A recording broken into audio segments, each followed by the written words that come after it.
pour comprendre sa pensée. Gloire à Dieu. Merci Seigneur pour ta parole. Nous bénissons ton nom, nous te rendons grâce. Conduis-nous ce soir. Seigneur, je prie que ce qui est de moi s'éloigne, s'écarte d'ici. Que par ton esprit, Seigneur, tu nous amènes à les puiser dans les profondeurs, Seigneur. Oh, de tes eaux vives, Seigneur. Étanche notre soif ce soir. Éclaire-nous, notre Dieu vivant, fais-nous comprendre ce qui est de toi, de ta parole qui donne la vie, dont la révélation est claire, Seigneur, et donne de l'intelligence. Dans le nom de Jésus-Christ de Nazareth, parle au travers de moi, Seigneur, chevauche-moi, Saint-Esprit, ce soir, et que mon âme, mon corps et mon esprit soient totalement soumis à toi, dans le nom de Jésus-Christ de Nazareth. Merci, Seigneur. Ouvre notre entendement. Illumine, Seigneur Dieu vivant, nos cœurs ce soir à la lumière de ta parole, au nom de Jésus-Christ de Nazareth. Amen. Gloire à Dieu. Alors je vous souhaite la bienvenue. Nous sommes à notre deuxième session. Quelqu'un dit Amen. Voilà, de ce voyage sur le mariage. Amen. Dis avec moi mariage. Le mariage est une chose excellente. Alléluia. C'est un merveilleux don. C'est une grâce, c'est une bénédiction. Amen. Regarde le voisin, dis-lui, le mariage est une bénédiction. Alléluia. Alors je prie que tu te maries bien. Que tu te maries selon le plan de Dieu. Alléluia. Selon l'agenda de Dieu. Et selon le programme de Dieu pour toi. Amen. Alors, le thème autour duquel nous discutons depuis mercredi dernier, c'est comment reconnaître l'âme sœur. Quelqu'un dit Amen. Comment reconnaître l'âme sœur? Vous savez, quelqu'un peut-être pourrait dire, ah mais ça concerne juste ceux qui ne sont pas mariés. Alléluia. Non, ça ne concerne pas que ceux qui ne sont pas mariés. Ça concerne tous ceux qui, alléluia, veulent connaître Dieu, connaître le bonheur conjugal. Quelqu'un dit Amen. Voilà, ça concerne tous ceux-là parce qu'il y en a qui se sont mariés sans connaître l'âme sœur. Sans connaître l'âme sœur. Donc, tu vas comprendre à travers cette série que connaître ton vis-à-vis, connaître ton mari ou connaître ta femme est quelque chose, j'ai envie de dire, est une chose indispensable. Alléluia. Pour connaître, pour vivre le bonheur conjugal, il est important que tu connaisses et que tu connaisses très bien ton partenaire. Alléluia. Ou bien ta partenaire. Alors donc nous sommes donc au deuxième mercredi. Le mercredi dernier déjà j'avais commencé à introduire, alléluia, en vous disant que le mariage, quoi qu'il naisse dans votre cœur à un moment donné, l'envie, le désir de vous marier, le mariage ne vient pas de vous. Quelqu'un dit Amen. Le mariage n'a pas commencé avec vous. Le mariage vient de Dieu. Dis avec moi, le mariage vient de Dieu. Alléluia. Et je vous ai fait comprendre que le mariage, donc venant de Dieu, est donc une institution divine. Quelqu'un dit Amen. Le mariage a été institué par Dieu et non par les hommes. C'est aucune loi humaine qui a institué le mariage. Dieu est l'auteur du premier mariage que nous connaissons dans la Bible, celui de Adam et Ève. Alléluia. Et nous avons partagé des passages qui nous ont montré clairement que le mariage était, depuis le commencement, un plan de Dieu. Quelqu'un dit Amen. Matthieu le chapitre 19, le verset 4, du verset 4 au verset 6, nous a dit, n'avez-vous pas lu que le Créateur, au commencement, fit l'homme et la femme, et qu'il dit, c'est pourquoi l'homme quittera son père et sa mère, s'attachera à sa femme, et les deux deviendront une seule chair. Ainsi, ils ne sont plus deux, mais ils sont une seule chair. Que l'homme donc ne sépare pas ce que Dieu a joint. Alléluia. Voilà. Et Hébreux le chapitre 13, le verset 4. Si vous avez le passage, lui je ne l'ai pas, donc je vais chercher. Hébreux 13, verset 4 dit que le mariage soit honoré de tous et le lit conjugal exempt de souillure. Car Dieu jugera les impudiques et les adultères. Quelqu'un dit Amen. Alors nous avons lu aussi un passage clé dans Genèse le chapitre 2, à partir du verset 18. Genèse chapitre 2, à partir du verset 18. C'est Dieu qui parle. L'Éternel Dieu dit, à partir du verset 18, il dit, l'Éternel Dieu dit, il n'est pas bon que l'homme soit seul. Je lui ferai une aide semblable à lui. Alors Dieu est l'initiateur. Dis avec moi, il est l'initiateur du mariage. Alléluia. Il n'est pas bon. Dieu trouve qu'il n'est pas bon. Et Dieu, donc, pour combler ce manque-là chez Adam, a initié qu'il fallait que, a décidé, pardon, qu'il fallait que Adam ait une compagne. Il n'est pas bon que l'homme soit seul. Je lui ferai une aide semblable à lui. Quelqu'un dit Amen. Alors, l'Éternel Dieu formant de la terre tous les oiseaux des champs et tous les oiseaux du ciel. Tous les animaux, pardon, des champs et tous les oiseaux du ciel. Et il les fit venir vers l'homme pour voir comment il les appellerait, afin que tout être vivant portât le nom que lui donnerait l'homme. Et l'homme donna des noms à tout le bétail, aux oiseaux du ciel et à tous les animaux des champs. Mais pour l'homme, il ne trouva point d'aide semblable à lui. Alléluia. Alors l'Éternel Dieu fit tomber un profond sommeil sur l'homme qui s'endormit. Il prit une de ses côtes et referma la chair à sa place. L'Éternel Dieu forma une femme de la côte qu'il avait prise de l'homme et il l'amena vers l'homme. Quelqu'un dit Amen. Vous comprenez la démarche? Il fait dormir Adam, il le plonge dans un profond sommeil, il retire une des côtes d'Adam, il en fait une femme. Quelqu'un dit Amen. Quand il finit de façonner la femme, la Bible dit, il a réveillé l'homme, il a réveillé l'homme et il a amené vers Adam cette femme. L'Éternel Dieu forma une femme de la côte qu'il avait prise de l'homme et il l'amena vers l'homme. Quelqu'un dit Amen. Est-ce que les hommes, vous êtes là? Que Dieu vous amène votre femme. Alléluia. Que Dieu t'amène ta femme. Je prie aussi pour une sœur ici. Que Dieu vous amène votre mari. Alléluia. Quelqu'un dit Amen. Oh les sœurs, je ne vous ai pas bien entendu. Dites Amen bien. Et l'homme dit, voici cette fois-ci celle qui est os de mes os et chair de ma chair. On l'appellera femme parce qu'elle a été prise de l'homme. C'est pourquoi l'homme quittera son père et sa mère et s'attachera à sa femme. Et les deux deviendront une seule chair. Quelqu'un dit Amen. Alors le but du mariage, c'est que l'homme et la femme deviennent une seule chair. Dis avec moi, une seule chair.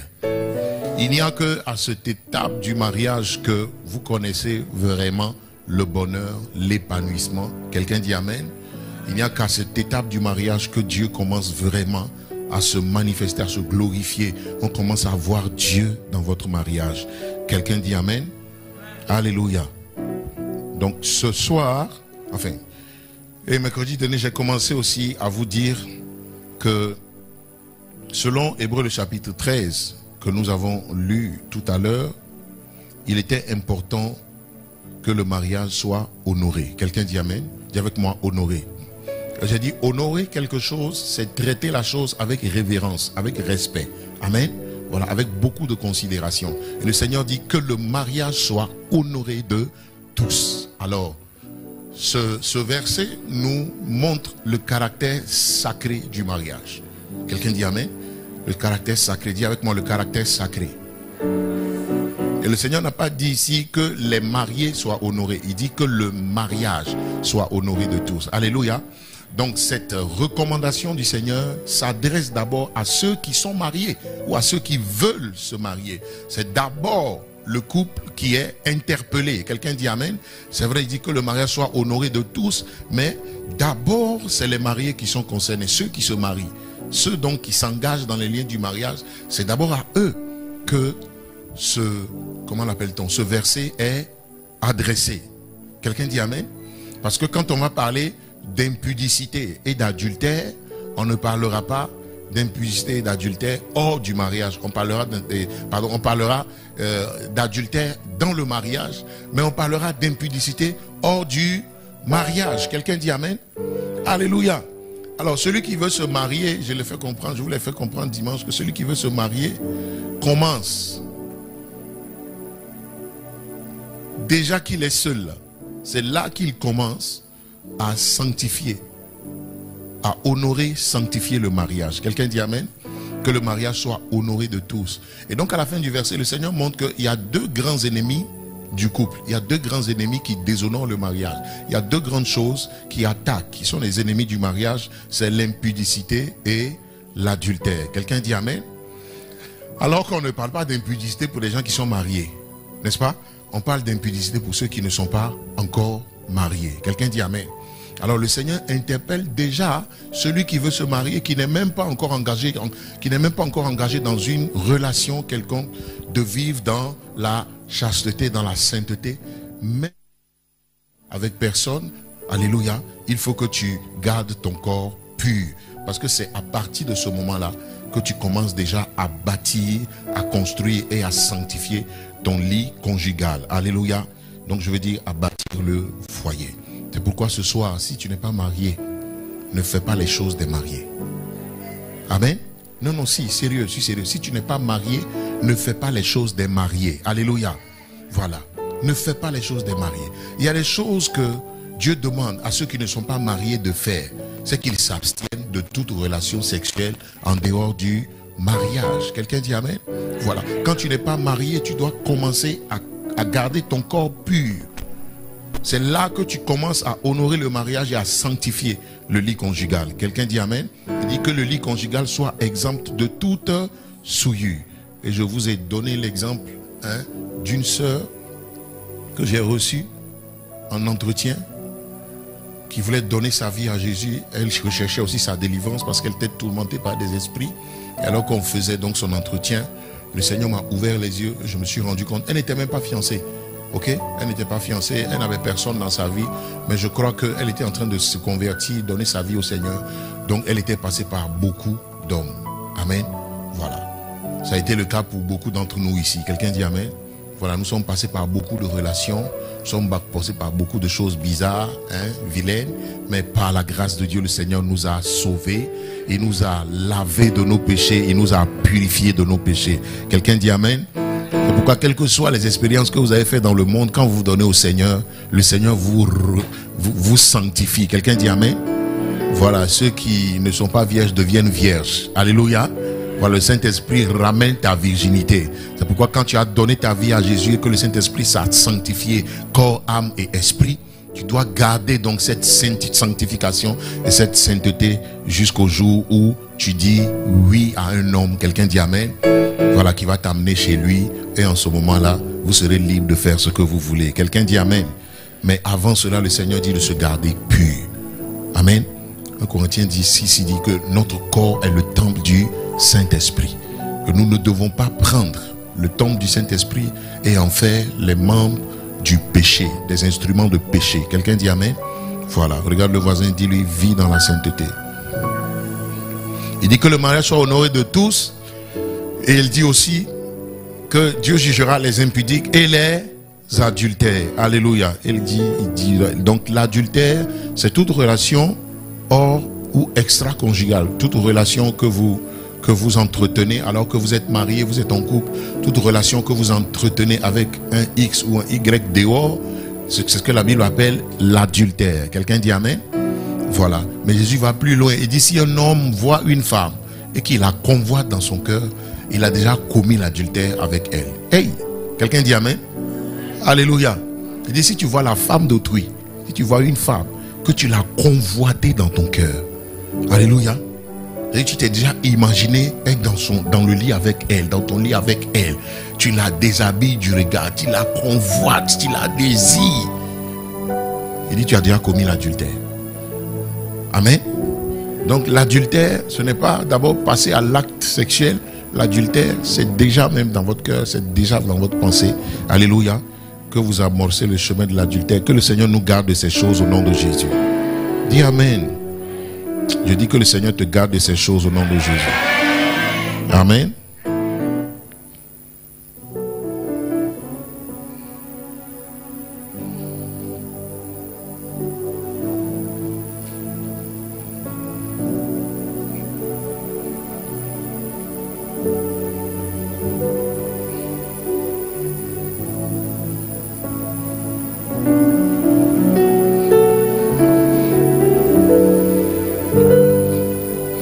Et j'ai commencé à vous dire que pour arriver à faire le bon choix ou à reconnaître votre âme sœur, il y a deux travails à faire. Il y a deux choses à faire, deux choses importantes. Dis avec moi, deux choses importantes. Amen. Voilà. Et ces deux choses sont très importantes. Dis avec moi, c'est très important. La première chose à faire, c'est de travailler sur vous. Dis amen. Dis avec moi, travailler sur soi. Il y a un travail à faire sur toi pour reconnaître l'âme sœur. Quelqu'un dit amen.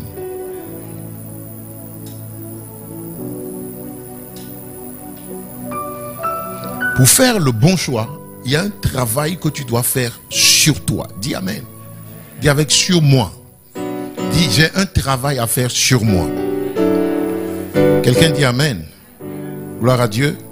Alors je vais appuyer ce passage, ce point-là sur 3 Jean 1, le verset 2. 3 Jean 1, verset 2.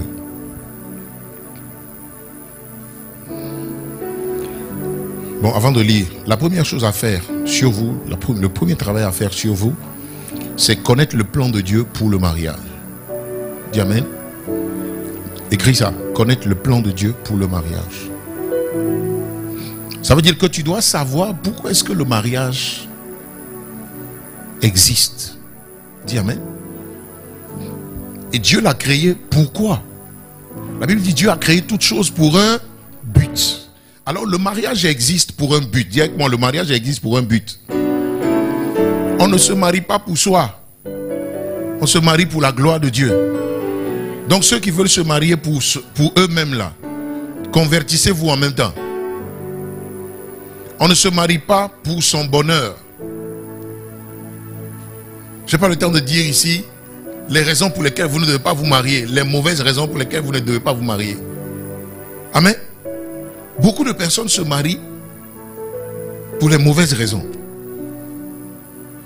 Beaucoup de personnes pensent que le mariage là, c'est pour les arranger eux. Si un homme veut se marier parce qu'il veut bien manger, il va se marier mal. Parce que tu ne te maries pas pour bien manger. Ta femme n'est pas une nounou. Si tu veux bien manger, fais casting de nounou, fais casting de cuisinier, alléluia. Voilà, de personnes qui savent bien préparer, puis embauche-les. Embauche quelqu'un qui va te faire à manger. Va bien te faire à manger. Quelqu'un dit amen. On ne se marie pas parce qu'on veut satisfaire ses désirs sexuels. On veut avoir une femme à la maison qui satisfait à nos désirs sexuels. Dis amen. Non, on ne se marie pas pour ça. On ne se marie pas parce qu'on cherche quelqu'un qui va s'occuper de nous à la maison. S'occuper de la maison. On ne se marie pas parce qu'on cherche quelqu'un qui va nous faire des enfants.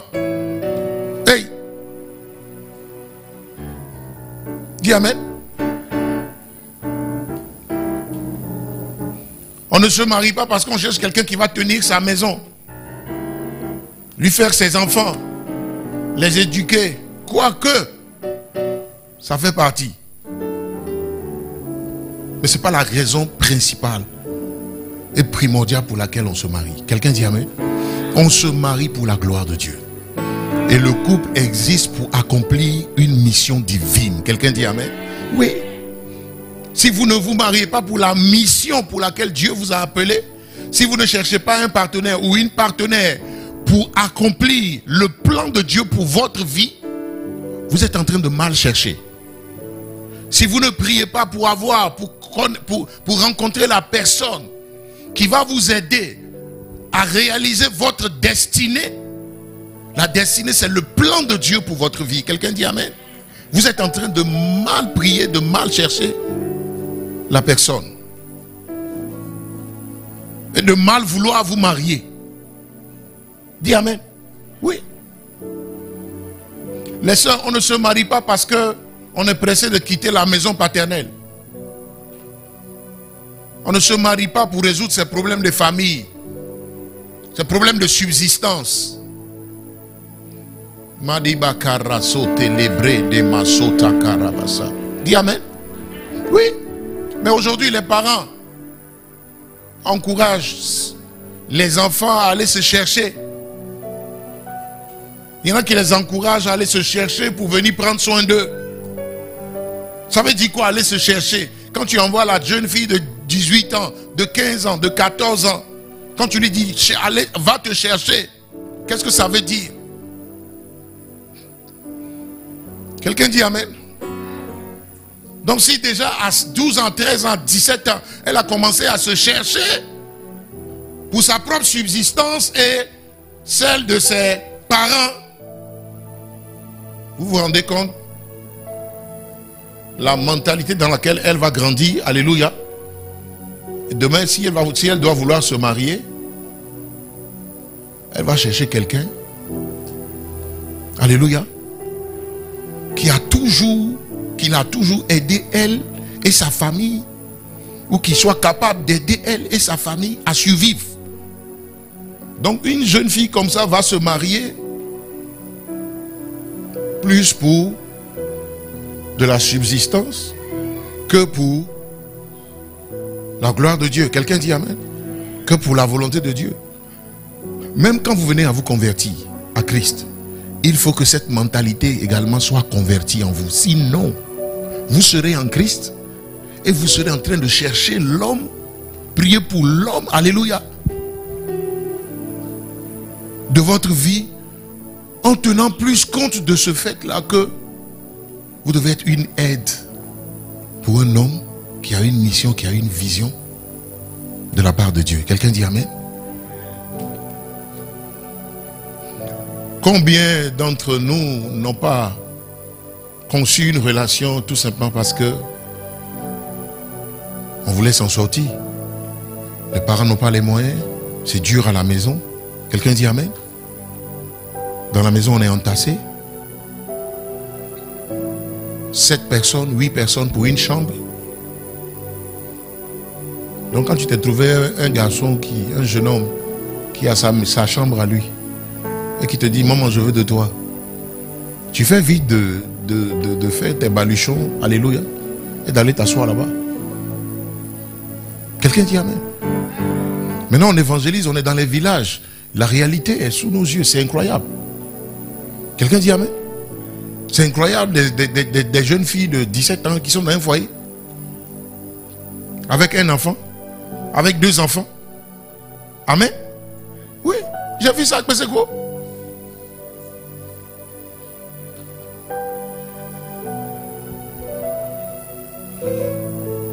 Un jeune homme, il a dit, il ne voulait pas se marier. Peut-être qu'il voulait s'amuser. Et puis ça a joué. Les parents de la fille disent, va. Faut partir chez le monsieur qui t'a fait ça. Alléluia. Donc voilà un jeune homme de 20 ans, 21 ans qui n'est pas préparé du tout à s'occuper d'un enfant ni d'une femme qui va se retrouver à fonder un foyer. Quelqu'un dit amen. Vous imaginez le drame? Donc après Kwaku m'a exposé un cas comme ça, il dit mais attends, normalement selon la formation Eden, des gens comme ça, si on était en ville, alléluia, on les encourage à se séparer. On leur enseigne qu'on ne se marie pas pour un enfant. On ne se marie pas parce qu'on a fait un enfant avec quelqu'un. On ne se marie pas à quelqu'un parce qu'on a un enfant. Non. Vous ne vous mariez pas pour l'enfant. Vous vous mariez pour Dieu et pour votre bonheur. C'est parce qu'il y a un enfant entre vous qu'absolument vous devez vous marier. Un enfant que vous avez eu par hasard, le coup d'un soir, alléluia. C'est lui qui va vous unir, un enfant? Non. Mais quelque chose comme ça dit, bon, dans un village là, quand les parents ont dit à la fille, va chez ton mari, eux ils appellent ça mari. Quand tu as enceinté la fille là, elle est devenue ta femme, alléluia. Elle dit, va chez ton mari. Bon, d'accord. Supposons les deux commencent à venir à l'église, on les enseigne, on dit non, la parole de Dieu, l'enseignement de la parole de Dieu. Selon la parole de Dieu, normalement, ce n'est pas un enfant qui vous envoie au mariage.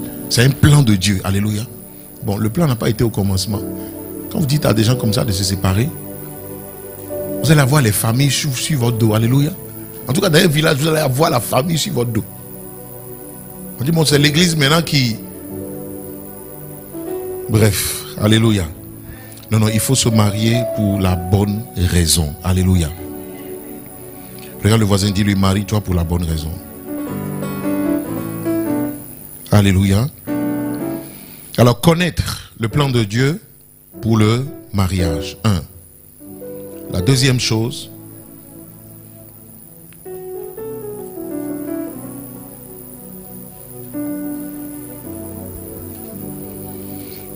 avoir l'âge de se marier. Amen. Avoir l'âge de se marier. La Bible dit, l'homme quittera son père et sa mère. Alléluia. Et s'attachera à sa femme. Dis avec moi, l'homme. Alors, un homme, un homme, c'est quelqu'un qui est mature. Dis avec moi, un homme. Dis avec moi, un homme. Un homme fait référence à la maturité. Dis avec moi, maturité. Si tu n'es pas encore un homme, attends de devenir un homme. Alléluia. Voilà, pour commencer à prier pour la chose du mariage. Pour commencer à chercher l'âme sœur. Deviens un homme d'abord. Parce qu'un homme, il est mature. Un homme, il est responsable. Un homme sait prendre soin de lui et est capable de prendre soin de l'autre. Quelqu'un dit amen? Un homme a compris la vision de Dieu pour lui. Un homme est mature spirituellement. Donc il y a la maturité. Selon l'âge physique, il y a la maturité spirituelle. Quelqu'un dit amen? Oui. Les deux maturités sont très importantes. Si vous mariez un gamin, vous êtes en danger. Quelqu'un dit amen? Et si vous mariez une gamine, vous êtes en danger. Les enfants ne se marient pas. Le mariage, c'est pour des gens qui sont mûrs. Quelqu'un dit amen? Voilà. L'homme quittera. Le premier signe qui montre que quelqu'un est mature, il doit quitter. Dis avec moi, quitter. Voilà, il n'est plus sous tutelle. Il ne vit pas chez ses parents. Si tu vis chez tes parents, tu n'es pas encore un homme. Dis amen. Si tu vis chez un ami, tu n'es pas encore un homme. Il faut vivre chez toi. Être à même de payer une maison. Quelqu'un dit amen. Prendre soin de toi. Être capable de prendre soin des autres. Quitter tes parents, prendre soin de toi. Commencer même à prendre soin de tes parents. Quelqu'un dit amen? Oui. Sois un homme. Si tu n'es pas un homme, assieds-toi. Et reste calme. Quelqu'un dit amen? Voilà, tu n'as que des barbichettes et tu commences à parler aux sœurs dans l'église. Tu n'as que des duvets. Tu n'es même pas des bas, tu n'as que des duvets et tu commences à parler aux sœurs dans l'église. Amen. Et à faire des déclarations intempestives d'amour.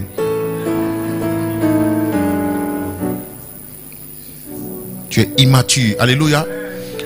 Un homme qui dit à deux sœurs dans la même église, dans la même période, qu'il veut d'elle, est immature. Dis amen. Tu ne peux pas dire à deux sœurs dans la même période, dans la même église, même si elles sont d'une église différente, d'églises différentes. Tu ne peux pas dire que tu aimes, je ne sais pas moi. Tu ne peux pas dire à 2, 3, 4 personnes que tu les aimes. Tu les aimes comment? Comment tu peux faire ça? Alléluia. En tout cas, ce n'est pas l'amour de Dieu. Alléluia. Voilà, ce n'est pas l'amour de Dieu, c'est un autre amour. Il faut te convertir. Quelqu'un dit amen? Il faut te convertir. Donc, il y a connaître le plan de Dieu pour le mariage. Quelqu'un dit amen? Devenir mature. Dis avec moi, devenir mature. Spirituellement, vous devez devenir mature. Vous devez connaître le Seigneur. Connaître Jésus profondément. Quelqu'un dit amen? Voilà. Donc, ta priorité, quand tu as donné ta vie au Seigneur, ta priorité dans l'église, c'est chercher Jésus. C'est pas chercher les sœurs. C'est pas chercher les sœurs. C'est pas chercher les frères. Cherche Jésus d'abord. Alléluia. Et et veille à trouver Jésus et à le trouver comme il faut. Quelqu'un dit Amen. Vous savez, quand le Seigneur est le maître de votre vie, quand il est devenu le Seigneur de votre vie, en ce moment-là, vous avez les atouts pour faire la volonté de Dieu. Quelqu'un dit Amen. Parce que celui dont le Jésus est devenu le Seigneur ne fait plus ce qu'il veut, mais il fait ce que le Seigneur veut. Quelqu'un dit Amen. Il fait ce que le Seigneur veut pour lui. Quand vous n'êtes pas mature, vous ne savez pas ce que le Seigneur veut de vous. Quand vous n'êtes pas mature, vous ne savez pas qui vous êtes. Parce que celui qui n'a pas fini de savoir qui il est en Christ ne peut pas identifier la personne qui lui ressemble. Parce qu'il faut que tu saches toi-même qui tu es. Il faut que tu te connaisses. Dis Amen. Est-ce que tu te connais?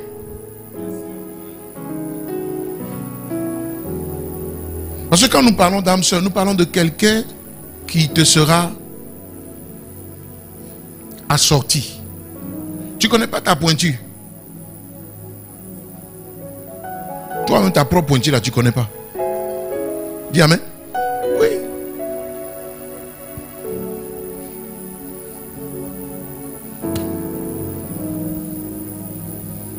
Parce qu'il faut que tu saches qui tu es. Pour ensuite chercher, alléluia, à reconnaître la personne qui te ressemble. Tu ne te connais pas. Tu n'as pas fini de te connaître. Alléluia. Ça veut dire que tu es immature. C'est-à-dire que tu es immature. Tu n'as pas fini de te connaître. Et tu es marché avec enfants des gens. Alléluia. C'est ce qui explique qu'aujourd'hui, tu dis à Adjoa, c'est toi que je veux. Amen. Et puis après, demain, tu viens lui dire, je me suis trompé. Amen. Je pensais que c'est Dieu qui m'avait parlé. Quelqu'un comme ça, vous avez envie de le gifler dans l'église. De le mettre sous discipline. Amen. Les gens comme ça, on les met sous discipline. D'ailleurs, méfiez-vous des gens qui vous disent, Dieu m'a dit. Dieu m'a dit que tu es ma femme. Il faut te méfier. Alléluia. Il faut partir. Comme c'est Dieu qui t'a dit là, le jour où Dieu va me dire que tu es mon mari, je vais t'appeler. Quelqu'un dit Amen.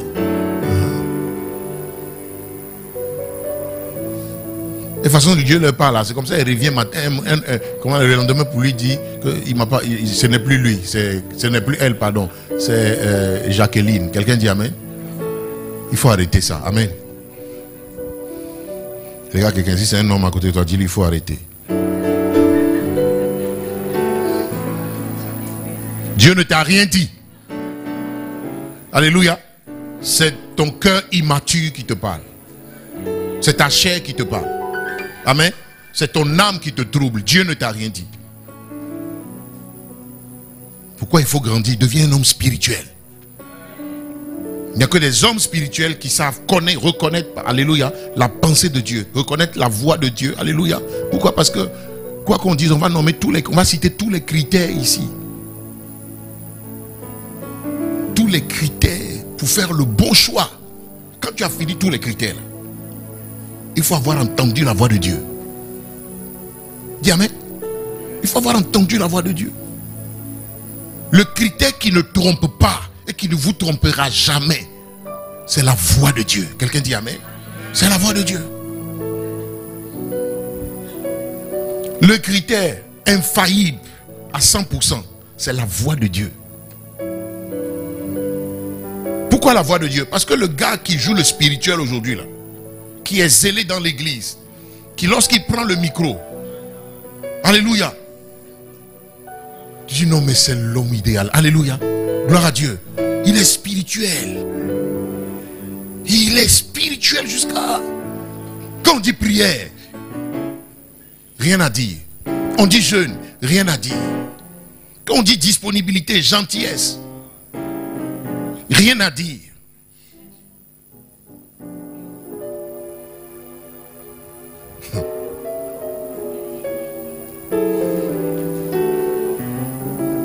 Après tout ça là, il faut que Dieu te parle. Parce que si Dieu ne t'a pas parlé, tu vas comprendre que Satan sait se déguiser en ange de lumière. Quelqu'un dit amen? Oui. On a connu un frère ici. Hey! Non, le gars là, ça dit, il m'a donné, de tout mon ministère, j'ai jamais vu quelqu'un comme ça.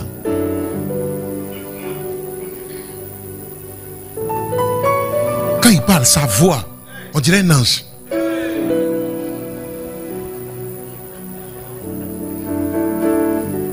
Son zèle, sa gentillesse, sa douceur. Oh papa, oh papa, oh papa, alléluia. Je suis ton fils. Amen.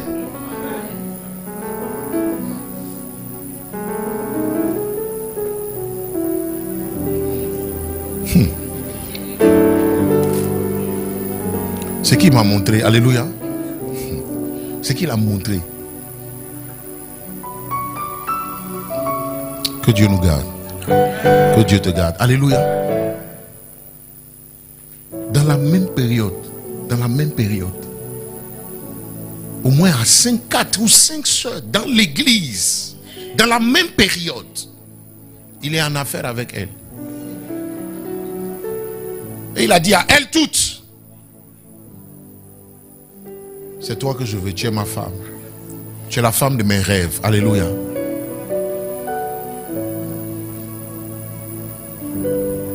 Ici, sur les champs de mission où on l'a envoyé, il a fini avec tout le monde. Alléluia. Ouvrez vos yeux. Quelqu'un dit amen. Regarde la soeur, dis-lui, ouvre tes yeux. Il a fini avec tout le monde. Il y a des gens, ce n'est pas des tirailleurs, c'est des tireurs d'élite. Faites très attention.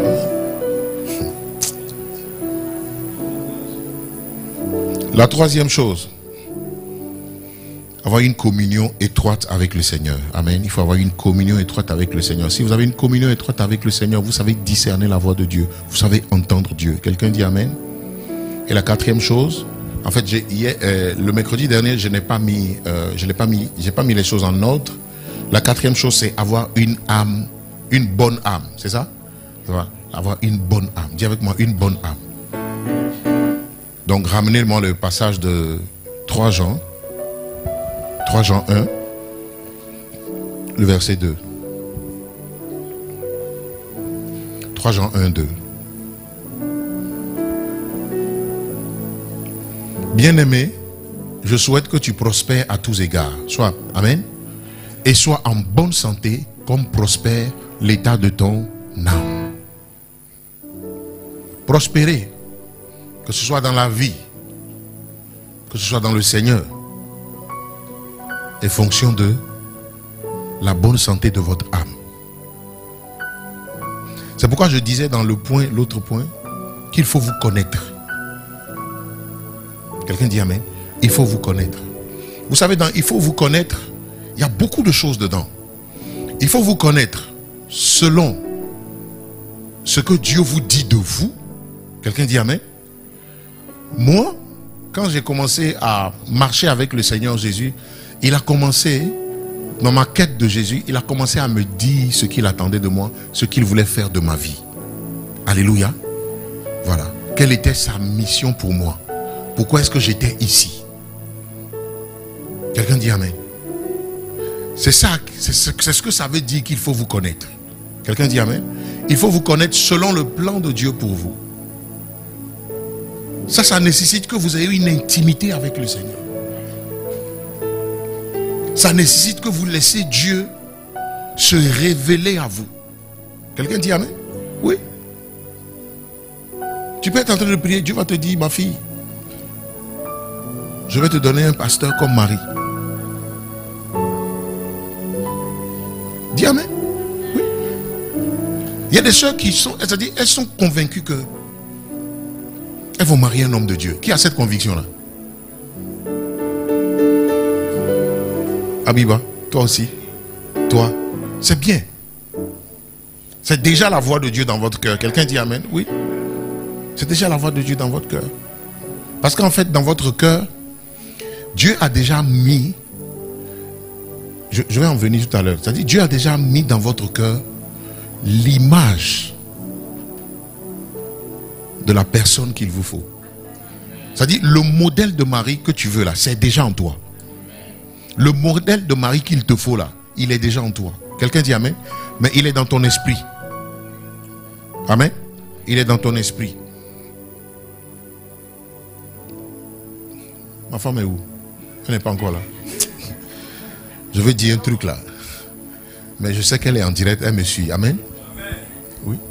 Donc je ne l'ai pas dit. Il y a une confidence. Gloire à Dieu. Si. Vous savez, quand je n'étais pas encore guéri totalement émotionnellement, non, c'est pas méchant, donc je vais dire. Je n'arrivais pas à même me tisser d'amitié avec les petites filles. De même âge que moi, ou bien peut-être moins âgées que moi. J'arrivais pas. Moi, par exemple, j'ai eu un problème avec la figure paternelle. Parce que dans ma petite enfance, je n'ai pas connu mon père. Pas parce qu'il n'était pas là, pas parce qu'il m'avait renié, non. Ma mère était enceinte quand mon père est parti pour faire des études supérieures en Russie, des études de médecine. Donc elle était enceinte de moi quand il est parti. Donc quand je suis né, il n'était pas là. Les études de médecine, ça a duré 7 ans. Donc de 0 jusqu'à 7 ans, je ne l'ai pas vu. Je ne l'ai pas connu. Il n'y avait pas de téléphone. Il n'y avait pas appel vidéo. Ok, il n'y a pas WhatsApp, il n'y a pas tout ça. Donc, je ne me rappelle même plus si j'avais déjà entendu sa voix avant 7 ans. Vous comprenez, non? Voilà, donc la personne que j'ai connue, c'est ma mère, c'est à ma maman que j'étais attaché. Et puis, bon, quand il est revenu, il a essayé de rattraper. C'était pas de sa faute, ok? C'était pas sa faute. Il a essayé de rattraper, mais bon, c'était pas un papa amical, tendre, doux, proche de ses enfants, non. C'est quelqu'un qui est très très solitaire, il est dans son coin. Donc le courant n'est pas passé, c'est resté comme ça. Et puis après, bon, quand on a commencé à grandir, les choses sont compliquées. Je pense que les démons étaient aussi à la base. Amen. Les choses se compliquent. En tout cas, nos relations se sont brouillées, même graves. Et puis, donc,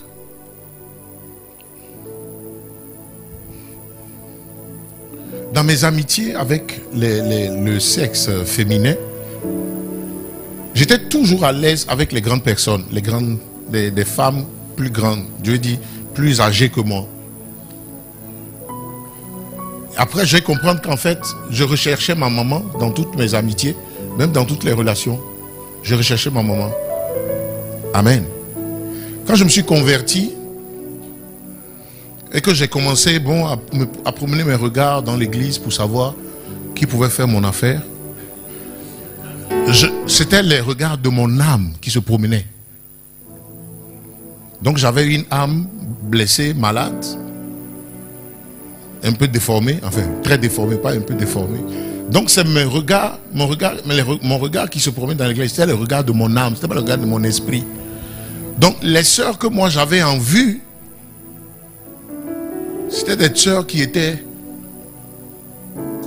apparemment plus âgées et d'une carrure plus.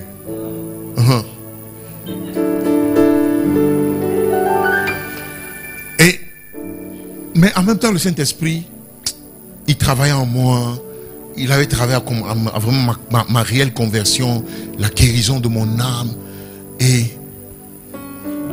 Dieu a remis de l'ordre à l'intérieur de moi. Quelqu'un dit Amen. Et puis un jour, on était à une cellule de prière à Marcory.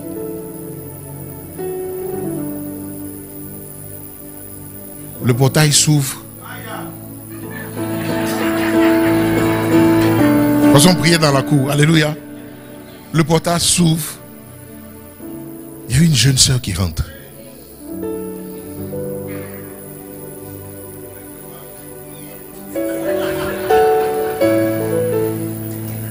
Physiquement, elle était plus courte que moi. Amen. Petite. Mais très belle. Quelqu'un dit Amen. Quand je l'ai vue, j'ai vu des étoiles. Amen. J'ai vu des étoiles. Elle avait l'air innocente. Mais je dis, en temps normal, il y avait 1 an ou 2 ans en arrière, ce genre de physique ou d'apparence, ça me disait rien du tout. Mais c'est parce qu'en tout temps, le Saint-Esprit m'avait guéri. Alléluia. Donc, si vous ne finissez pas de vous connaître, c'est-à-dire si vous ne laissez pas la latitude au Seigneur de totalement ou de profondément vous délivrer, corps, âme et esprit, vous allez vous attacher aux mauvaises personnes ou à la mauvaise personne. Quelqu'un dit Amen? C'est pourquoi il y a des gens immatures selon l'esprit et même selon l'âme qui s'attachent à la mauvaise personne tout simplement parce que il y en a qui recherchent leur maman. Amen. Moi, je recherchais ma maman. Il y en a qui recherchent leur papa. Non, il ne faut pas rechercher ta maman. Il ne faut pas rechercher ton papa. Alléluia. Il ne faut pas rechercher une vieille conquête. Bien une ancienne copine là-bas qui t'a marqué dans la vie. Il ne faut pas la rechercher dans ta future femme ou bien dans ton futur mari. Laisse le Seigneur finir avec, alléluia, le vieil homme que tu étais. Regarde quelqu'un dit, lui devient mature. Donc une bonne âme, la 4e chose c'est une bonne âme. Dis avec moi, une bonne âme. Il faut avoir une bonne âme. Ton âme doit être guérie, ton âme doit être restaurée. Quelqu'un dit Amen. Vous savez, si vous rentrez dans une relation ou si vous allez jusqu'au mariage avec une âme ravagée, vous allez fatiguer votre partenaire. Quelqu'un dit Amen. Voilà. D'abord, vous n'avez pas tous les atouts pour faire le bon choix. Donc vous imaginez, vous arrivez dans un mariage qui est déjà faussé en termes de choix. Ça va être du volcan à la maison. C'est pourquoi je demande aux gens, ne vous pressez pas, cherchez à connaître le Seigneur. Cherchez Jésus. Il faut que Jésus te transforme, qu'il te restaure. C'est ça que j'appelle une bonne âme. Alléluia. Une bonne âme, c'est une âme qui est restaurée. Une bonne âme, c'est une âme qui est guérie des blessures du passé. Une bonne âme, c'est une âme qui est régénérée. Quelqu'un dit Amen. Parce que dans votre âme, vous avez vos désirs. Amen. Vous avez votre volonté, votre intelligence. Et c'est ça, non? Et vos émotions. Donc les désirs. Pardon, votre volonté, votre intelligence et vos émotions sont dans votre âme. Dis Amen. Oui. Donc il y a beaucoup qui choisissent juste avec leur âme. Il faut choisir avec ton esprit. Avec le Saint-Esprit dans ton esprit. Quelqu'un dit Amen. Reçois la guérison de ton âme ce soir au nom de Jésus-Christ de Nazareth. Quelqu'un dit Amen. Oui.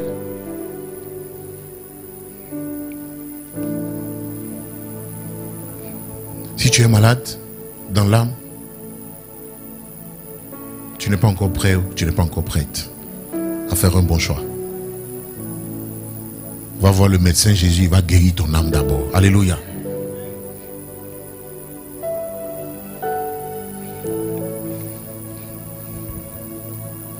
Quand vous avez grandi dans un foyer où papa bat maman tous les jours, ou battait maman tous les jours, maman frappe papa tous les jours. Amen. On a fait le séminaire avec le pasteur Léandre. Pendant le talk show, là, il y a une question ici qui m'a intrigué jusqu'aujourd'hui. Je n'ai pas encore retrouvé la personne, je prie. La personne dit, quand une femme bat son homme, amen, alors qu'elle est responsable dans l'église, pasteur, on doit faire quoi?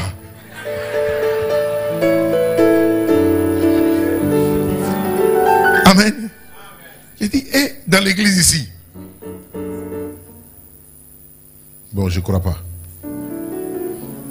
Amen. Peut-être qu'il vient d'une autre église. Mais je ne crois pas. Alléluia. Mais si c'était avéré, une femme qui bat son homme, vous savez, non, c'est pas dans le foyer qu'elle a commencé à faire palabre. Hein. Dans leur famille, là, ils font palabre. Si. Peut-être elles étaient plusieurs filles comme ça, ou bien sœurs ensemble, elles groupaient sur leur papa. Je connais je connais une famille comme ça. Le papa était ivrogne. Donc quand il rentre comme ça, il frappe la vieille. Et les enfants, c'est des filles. Elles tombent sur lui. Boxer ça normalement. Prenez la défense de leur maman. Frappez le vieux. Alléluia. Oui. Une femme comme ça, si Jésus ne l'a pas délivrée, n'a pas guéri son âme, quand elle va rentrer dans son foyer, amen. J'ai vu une vidéo aujourd'hui, tu as dit, la femme là, elle est en train de mettre en garde son mari. Elle dit, toi. Et puis elle tape sur sa tête comme ça. Elle dit, je t'ai dit, hein, méfie-toi de moi. Le gars était comme ça. Il dit, méfie-toi de moi. Puis elle tape sur sa tête. Je t'ai dit, hein, méfie-toi de moi. C'est le pasteur Alain qui m'a envoyé la vidéo. Peut-être qu'il est en ligne. Gloire à Dieu. Oui, quand vous avez une femme comme ça à la maison, une tigresse, une lionne, quelqu'un dit amen. Vous fuyez la maison, ça dit, tu n'as pas envie de dormir là. Tu quittes le boulot, tu n'as pas envie de rentrer à la maison. Tu ne sais pas qu'est-ce qui t'attend. Dis amen. Reçois une bonne âme. Amen.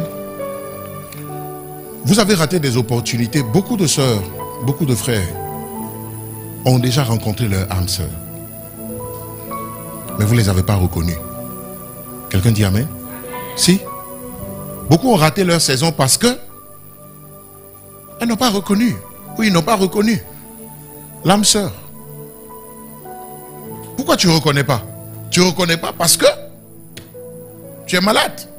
Tu n'as pas les yeux pour voir. Peut-être tu as vu la personne avec les yeux de ton âme. Elle ressemblait à Gaspard qui t'a massacré il y a 5 ans en arrière. Ou bien à Gasparette, pardon, qui t'a massacré il y a 5 ans en arrière. Qui a cassé ton cou.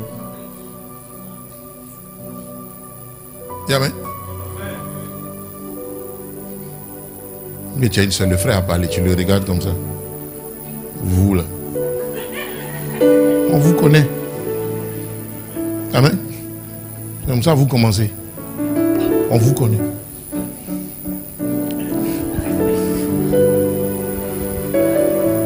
Tu n'as même pas eu le temps de prier. Tu n'as pas cherché Dieu. Tu ne lui as même pas donné l'occasion de finir ce qu'il avait à te dire. Pourquoi? Parce que tu vois en lui tous ceux qui t'ont brisé dans la vie. Tu les vois en eux, en lui. Dis amen. Ou bien le gars est venu, il dit, je veux faire du bien à toi, je veux de toi. Amen. C'est tout ce que tu n'as pas pu faire payer.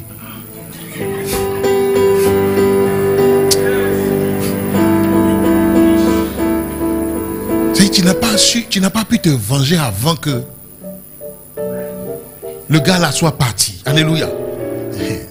Et celui qui est venu là, c'est le monsieur, ça dit c'est l'homme, ça dit c'est le monsieur même qui devait être ton mari. Mais quand il est venu, parce que ton âme est encore malade, tu as encore les blessures d'hier et d'avant-hier. Et les blessures se sont entassées. C'est devenu un cancer. Alléluia. Une gangrène.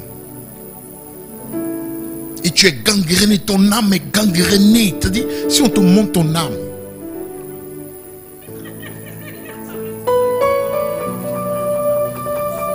Et une âme comme ça, si Jésus ne l'a pas guérie, délivrée, restaurée, elle ne pourra jamais reconnaître l'homme de sa vie. Pourquoi il faut travailler sur toi? Il faut laisser le Seigneur travailler sur toi. Quelqu'un dit amen. Moi j'étais déjà marié.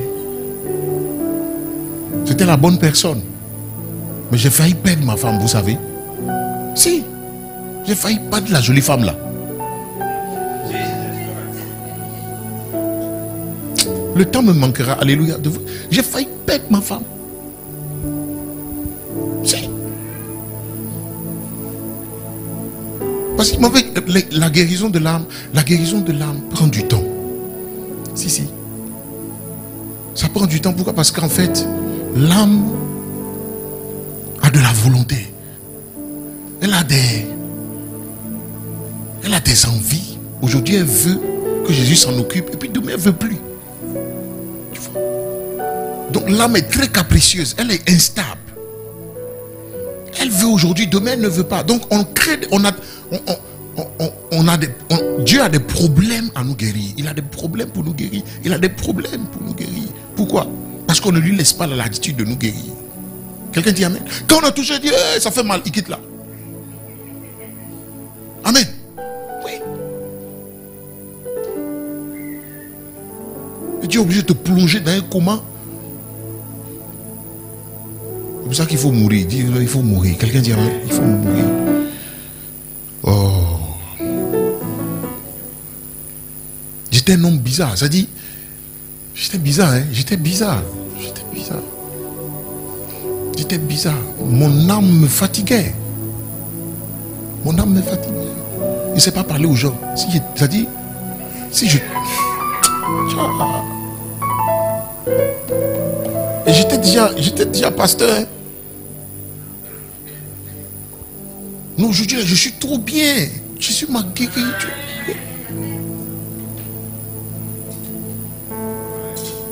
J'étais un homme violent. J'étais un homme agressif. J'étais bizarre. D'humeur très changeante. Et puis, ça dit, ma langue là, c'était exercée à mal parler.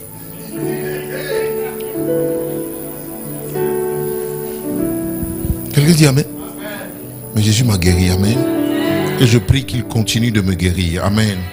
Voilà, c'est pour ça qu'il faut avoir une bonne âme. Dis avec moi, une bonne âme. Donc voilà le travail qu'il y a à faire sur vous. C'est long à dire, c'est long à décortiquer. Le travail à faire sur vous. Dis avec moi, le travail à faire sur moi.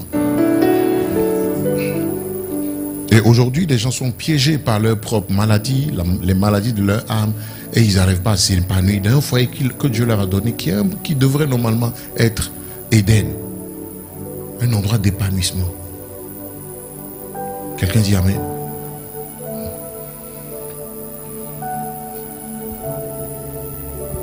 Quand vous n'êtes pas guéri du passé, tout ce qui ne doit pas vous énerver vous énerve. Tout ce qui ne doit pas être sujet de palabre est sujet de palabre. Quelqu'un dit amen. Parce que vous ramenez constamment votre passé dans le présent. Vous parlez selon votre passé. Vous jugez les choses selon votre passé. Pas selon le présent. Quelqu'un dit amen. Vous avez des attitudes, des réactions disproportionnées. On ne comprend pas. Mais en réalité, ça ne date pas de maintenant, ça ne date pas d'aujourd'hui. Ça date des frustrations qui datent de longtemps.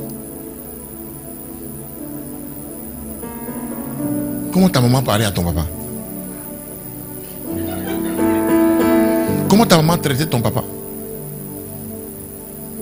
Dis amen.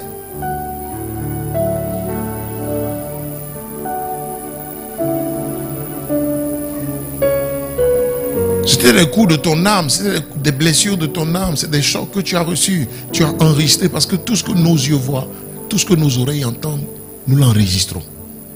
L'âme, c'est un disque. C'est une mémoire. L'âme a une mémoire. Et l'âme enregistre tout.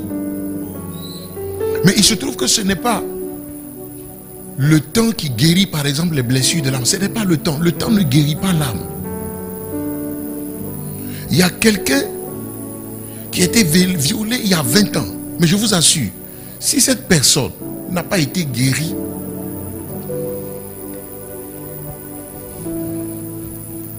elle peut continuer de souffrir après 50 ans d'un viol dont elle a été victime. Quelqu'un dit amen. Alléluia. On est en direct, non? J'allais vous dire quelque chose.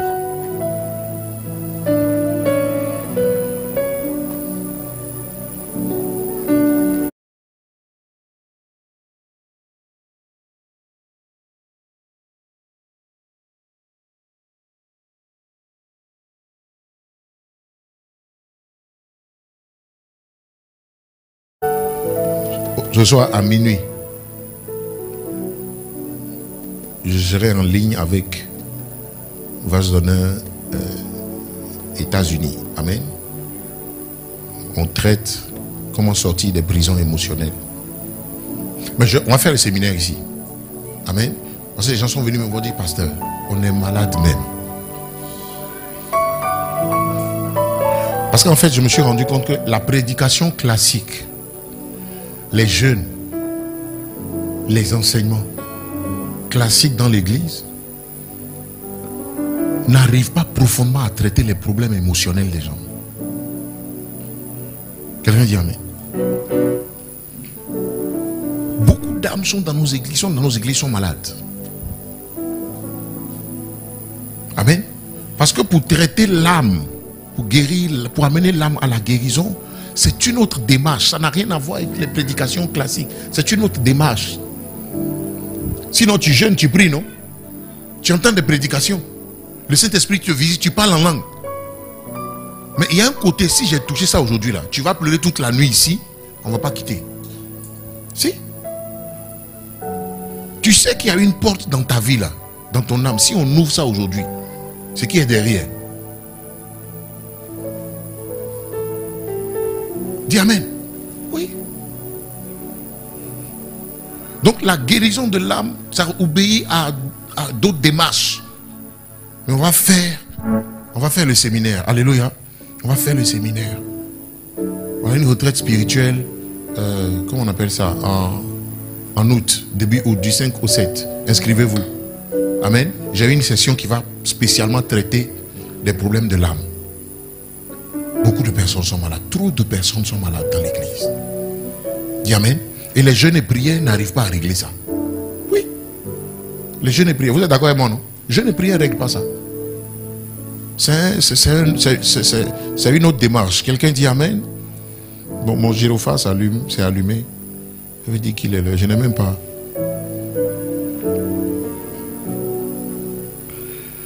Donc aujourd'hui, je voulais vous parler de le travail, la deuxième partie. Amen. J'ai dit, il y a deux grands volets. Le travail à faire sur vous et le travail à faire, alléluia, vis-à-vis de la personne qui est susceptible d'être votre âme sœur. Quelqu'un dit amen.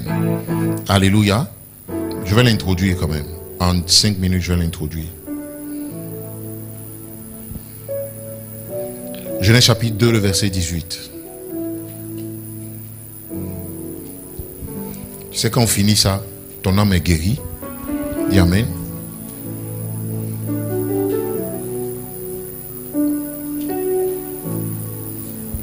Genèse 2, à partir du verset. L'Éternel Dieu dit, il n'est pas bon que l'homme soit seul. Je lui ferai une aide semblable à lui. L'Éternel Dieu formant de la terre tous les animaux des champs et tous les oiseaux du ciel, et il les fit venir vers l'homme pour voir comment il les appellerait. Et afin que tous les êtres vivants portant le nom que lui donnerait l'homme. Suivez-moi très bien. Et l'homme donnant des noms à tout le bétail, aux oiseaux du ciel et à tous les animaux des champs. Mais pour l'homme, il ne trouva point d'aide semblable à lui. Dis amen.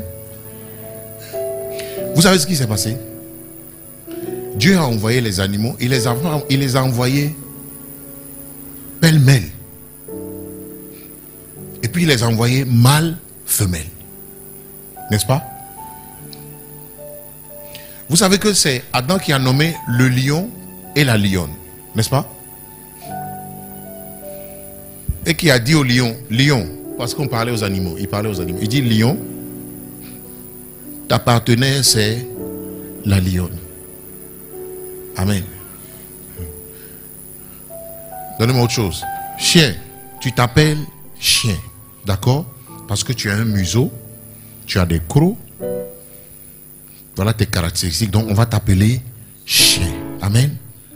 Tu es différent du loup. Parce que le loup, on va t'appeler, toi on va t'appeler chien. Mais tu vois, ta partenaire là, elle va s'appeler chienne. Donc il les a nommés. Et puis les a mis 2 à 2. Alléluia. Et donc lion, ta partenaire dans la ville, dans toute ta ville. Ta partenaire là, c'est la lion. Amen. Ton vis-à-vis, ton assorti, ou bien ton âme sœur. Alléluia. L'animal qui te sera assorti là, c'est la lion. Ok, donc il a donné les noms mâle, femelle, mâle, femelle, mâle, femelle. Quelqu'un dit amen? Parce que je lis et puis le verset dit, mais pour l'homme, il ne trouva point d'aide semblable. Ça veut dire qu'il a trouvé, pour chaque mâle, il a trouvé l'aide semblable, mais pour lui-même, il en a cherché parmi tous les animaux qu'il a nommés. Il n'a pas trouvé d'aide semblable à lui. Il n'a pas trouvé son vis-à-vis. Dis amen. Le deuxième volet du travail que vous avez à faire pour reconnaître, pour pouvoir reconnaître l'âme sœur, c'est-à-dire faire le bon choix, c'est la capacité, c'est développer la capacité, alléluia. Là on dit, il faut avoir intimité avec Dieu, il faut se connaître, il faut connaître le plan de Dieu pour le mariage. Quelqu'un dit amen, il faut avoir une bonne âme. Quand vous avez réglé tout ça là,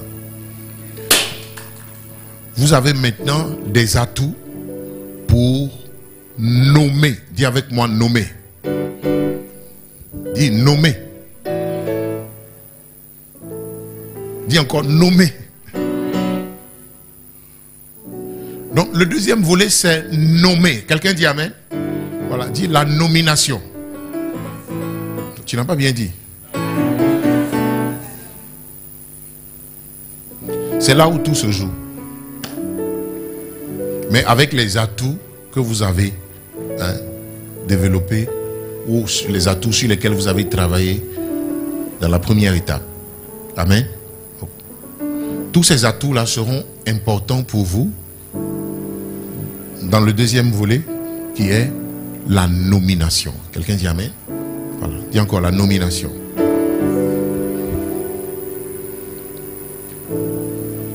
Bon, finalement, je pense que le dernier mercredi ne sera pas le mercredi 20 combien? 28. Amen.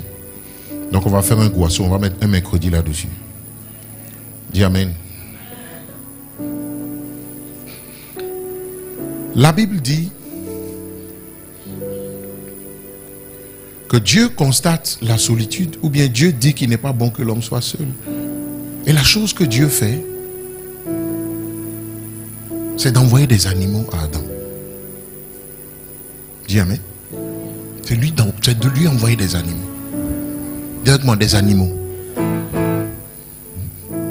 Pourquoi Dieu envoie des animaux à Adam? C'est quoi l'objectif? Quel travail préalable Dieu a voulu faire dans la vie d'Adam avant de lui envoyer la personne assortie, son âme sœur, celle qu'il a fini par voir, alléluia, reconnaître, dont il a dit, cette fois-ci, voici celle qui est os de mes os. Parce que le verset continue pour dire, alors l'Éternel Dieu, c'est-à-dire quand Adam n'a point trouvé d'aide semblable à lui, la Bible dit, alors l'Éternel Dieu fit tomber un profond sommeil sur l'homme qui s'endormit. Il prit une de ses côtes et enferma la chair à sa place. L'Éternel Dieu forma une femme de la côte qu'il avait prise de l'homme et il l'amena vers l'homme. Et l'homme dit, voici cette fois, celle qui est os de mes os et chair de ma chair, on l'appellera femme, car elle a été prise de l'homme. Donc il fait pareil, comme il a fait pour les animaux. On l'appellera femme. Cette fois-ci, on ne l'appellera pas, on ne l'appellera pas tigresse, on ne l'appellera pas lionne, on ne l'appellera pas chienne, on l'appellera femme. Pourquoi est-ce qu'on devait l'appeler femme? Il dit, parce qu'elle a été tirée de l'homme. La personne que tu cherches, elle est tirée de toi. Amen. La personne que tu dois rechercher, elle est tirée de toi. Elle est sortie de toi. Quelqu'un dit amen. La personne que tu dois rechercher, pour la femme, tu es sorti de lui. Pour l'homme, elle est sortie de toi. Quelqu'un dit amen.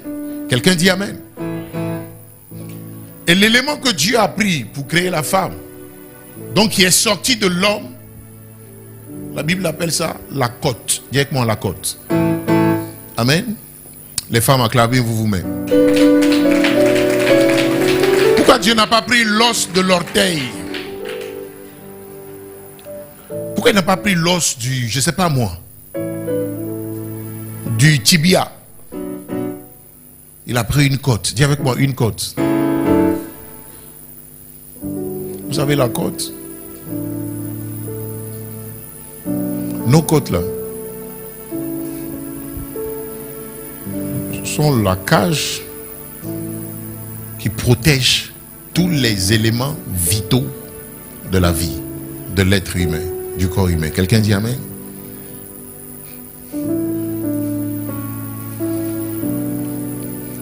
Le mot grec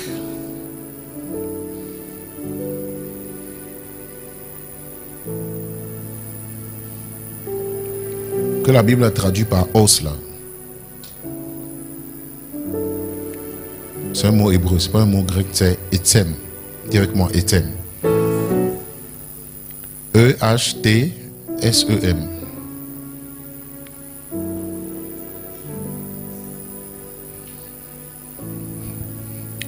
Ça veut dire essence. C'est pas carburant. Ça veut dire essence. Amen. Ça veut dire la même substance. Ok? Il dit voici celle qui est la même substance que moi. Amen. Quelqu'un me suit? La même substance. Ça veut dire encore le moi, l'homme intérieur. Donc l'esprit. Quelqu'un dit amen. Alors Dieu va prendre l'homme intérieur de Adam pour créer Ève. Dieu ne récupère pas de l'argile comme il a fait à partir en créant l'homme. Il n'a pas récupéré la chair. Il est allé récupérer l'essence. Il allait récupérer la substance intérieure. Quelqu'un dit amen. Pour créer la femme. Dis avec moi l'homme intérieur. Et quand Adam doit reconnaître Ève, il la reconnaît d'abord à partir de la substance. Pas à partir de la chair, mais à partir de l'os. C'est-à-dire l'homme intérieur, son esprit, sa substance. La personne que tu recherches doit être de la même substance que toi. Vous devez avoir le même esprit. Et c'est à partir de l'esprit que le choix commence. Le choix ne commence pas à partir de la chair. Les gens choisissent mal parce qu'ils inversent les choses. Au lieu de choisir à partir de la substance, de l'os, ils choisissent d'abord à partir de la chair. Dis amen. Tu choisiras mal si tu t'appuies sur la chair. La Bible dit la chair et le sang ne peuvent pas faire la volonté de Dieu. Dis amen. Il dit la chair ne sert de rien, c'est l'esprit qui donne la vie.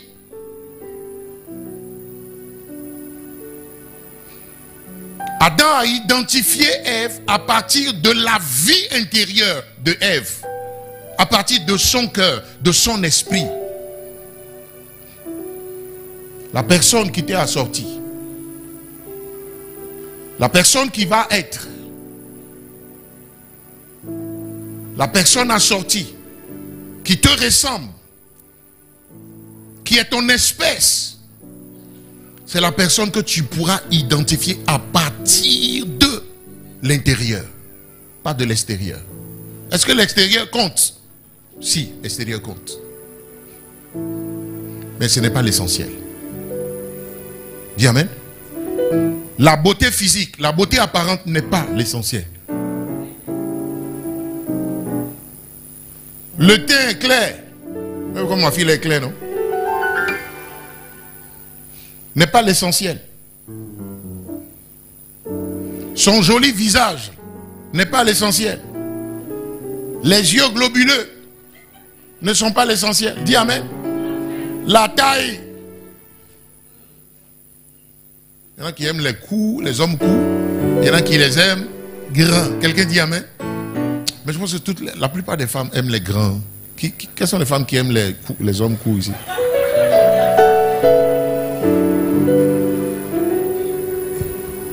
Vous voyez comment je suis grand, non? C'est pas la barbe là qui est l'essentiel. Quoique c'est bon, ça compte. Si tu aimes la barbe, Dieu va te donner un barbu. C'est pas un souci. Quelqu'un dit amen. Oui. Parce que la barbe c'est très à la mode maintenant. Même ceux qui n'en ont pas, ils sont en train de chercher. Ils mettent les trucs maintenant. Ils mettent tout ce qui... On dit ça là, ça fait pousser la barbe. Mais on dit quoi mon petit? Alléluia. Un jour, Yoed, il est venu te vendre à la maison. Il dit, oh Yannick cherche la barbe, il cherche moi. Il a la barbiche, il a la barbiche. Amen.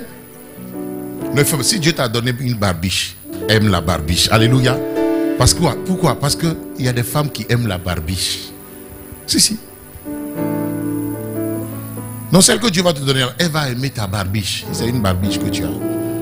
Celui que Dieu va te donner, il aime les femmes noires. Hein? Il aime les femmes noires. Donc ce n'est pas la peine de te tcha-tcha. Tu te fatigues. Alléluia.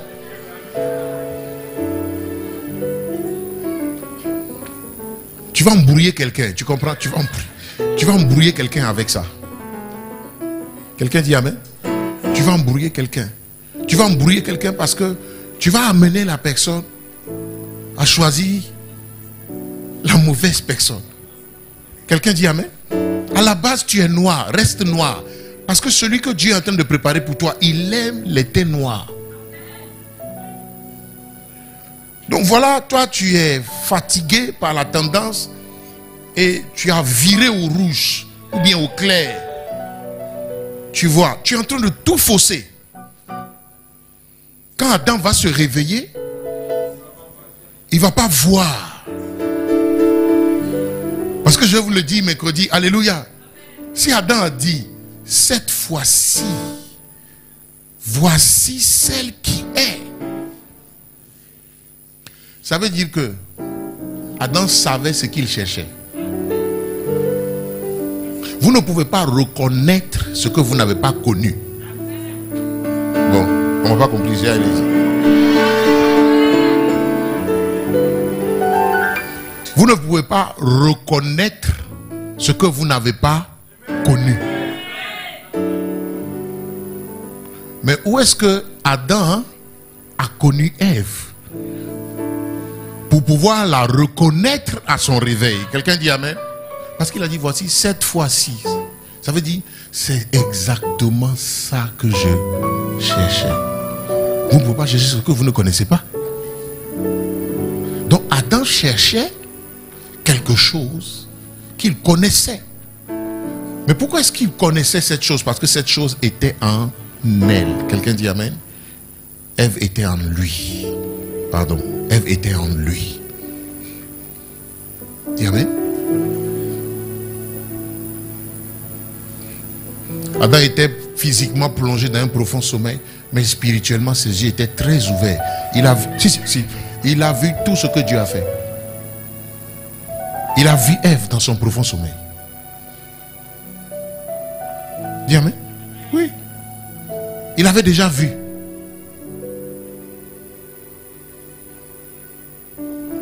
Il avait déjà vu. On n'a pas pu sortir quelque chose de vous sans que vous ayez connu cette chose. Tout ce qui est de vous, c'est évident, vous connaissez la chose. C'est pour ça que Dieu, parce que je lui ai demandé, mais pourquoi est-ce que tu étais obligé d'ouvrir Adam pour aller prendre la substance et faire la femme? Il dit parce que les deux doivent être une seule chair. Le but du mariage, c'est que les deux doivent devenir une seule chair. Donc, dans le devenir une seule chair, là, c'est la procédure que je suis en train de vous montrer. Les deux doivent devenir. Ils étaient une seule chair quand Ève était en Adam. Parce que le premier Adam que Dieu a créé, il était complet. Il était parfait. Quand Dieu a sorti Ève, Adam n'était plus complet. Il n'était plus parfait. Quelqu'un dit amen? Alors, le process pour aller retrouver la personne qui va te ramener à l'état parfait, initial où Dieu a créé Adam, c'est de ça que nous parlons. Alléluia. C'est le mariage. Quelqu'un dit amen? C'est le mariage. Et cette démarche-là, elle doit être divine. Vous devez faire ce chemin avec le Seigneur. Si vous ne voulez pas risquer de vous tromper, vous devez faire le chemin avec le Seigneur. Parce que celui qui a sorti la personne de toi, il la connaît. Quelqu'un dit amen? C'est lui qui l'a façonné. Et la Bible dit ensuite, il l'a amené vers Adam. C'est pourquoi je dis, il est important pour vous de vous connaître. Si vous vous connaissez, vous allez reconnaître Ève. Quelqu'un dit amen? Si vous vous connaissez, vous allez reconnaître votre âme sœur. Vous allez reconnaître la personne qui vous est assortie. Donne-moi un amen bien. Alléluia. Dis avec moi la substance. Donc il faut connaître ta substance. Mercredi prochain, nous allons parler de l'outil. Amen. L'outil le plus important que Dieu vous donne pour reconnaître, amen, la bonne personne. En plus de tout ce que nous avons déjà dit, il y a un outil essentiel qui est important. Dis amen. Nous allons en parler mercredi prochain. Mais mercredi n'a qu'à venir en même temps. Mercredi n'a qu'à être demain. Mercredi prochain. Mais pour aujourd'hui, retiens qu'on a rappelé qu'il y a 4 choses importantes que tu dois faire sur toi. Alléluia. 4 travails essentiels à faire sur toi. Connaître le plan de Dieu pour le mariage. Amen. La deuxième chose, avoir l'âge de se marier. Amen. Attendre l'âge, avoir l'âge. Attendre jusqu'à avoir l'âge. Quelqu'un dit amen. La troisième chose, avoir une communion étroite avec le Seigneur. Amen. Ce qui va aboutir sur avoir une bonne âme. Quelqu'un dit amen. Alors si vous avez validé ces 4 choses, la deuxième chose, c'est la capacité à nommer. Amen. La capacité à nommer tout ce que Dieu vous enverra. Quelqu'un dit amen. C'est cette capacité que Dieu voulait amener Adam à affiner en lui envoyant d'abord le faux. Quelqu'un dit amen. Voilà, c'est avec le faux que vous allez exercer votre capacité de discernement. Quand vous allez finir d'aiguiser la capacité de discernement, vous serez à même de reconnaître quand le vrai viendra, alléluia, que c'est celui-là ou celle-là qui est le vrai, qui est la bonne personne. Que Dieu t'aide, amen. Que Dieu t'ouvre les yeux. Que le Seigneur fasse de toi une intime du Seigneur. Alléluia. Que le Seigneur guérisse ton âme. Mets une main sur ton cœur. Mets une main sur ton cœur. Je vais prier 30 secondes pour toi. Mets une main sur ton cœur. Dis au Seigneur, Seigneur, ce soir, je te rends grâce pour ta parole. Aide-moi à avoir une bonne âme. Aide-moi à avoir une bonne intimité avec toi. La troisième chose, c'est quoi? Hein? Avoir une bonne communion avec le Seigneur. Et la quatrième chose, aide-moi à connaître le plan de Dieu. Ton plan pour mon mariage. Ton plan pour le mariage. Quelqu'un dit Amen? Alors si vous avez ces 4 choses, alors vous avez les préliminaires pour vous exercer maintenant à faire quoi? À la nomination. Dis avec moi la nomination. Que dans le nom de Jésus-Christ, Dieu aiguise ces 4 choses en vous. Que Dieu vous guérisse, qu'il guérisse votre âme, qu'il vous donne de véritablement faire de lui votre priorité. Quelqu'un dit Amen. Votre priorité. Que Jésus soit tout pour vous. Que Jésus vous satisfasse totalement dans le nom de Jésus-Christ de Nazareth. Il faut que Jésus comble tous les vides dans ton cœur. Il faut que tu trouves le bonheur véritable en étant déjà seul, en étant déjà en train de faire ce seul à seul avec le Seigneur. C'est dans le seul à seul avec le Seigneur qu'il vous comble totalement, qu'il guérit toutes vos maladies, il comble toute votre soif en étant déjà seul avec Jésus-Christ et en faisant de lui votre mari, pourquoi pas, en faisant de lui votre priorité, en faisant de lui le Seigneur et le maître de votre vie, en faisant de lui la source de toutes vos satisfactions. Dans le nom de Jésus-Christ de Nazareth, vous serez une personne guérie, restaurée, équilibrée, épanouie déjà, même en étant seule, vous serez une femme épanouie, une femme équilibrée dans le nom de Jésus-Christ. Recevez cela. Recevez cela dans le nom de Jésus. Recevez cela dans le nom de Jésus. Recevez cela dans le nom de Jésus.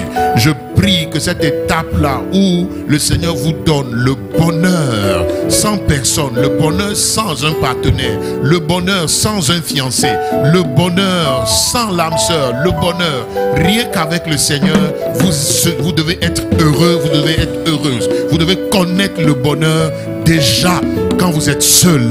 Que Jésus soit ton bonheur, que Jésus soit ta paix, que Jésus soit ta consolation, que Jésus soit ton ami, que Jésus soit tout pour toi, qu'il soit ton plus grand bien, qu'il soit la source de toutes tes satisfactions dans le nom de Jésus-Christ de Nazareth. Quelqu'un dit Amen. Alléluia. Acclame très fort le Seigneur. Acclame le Seigneur.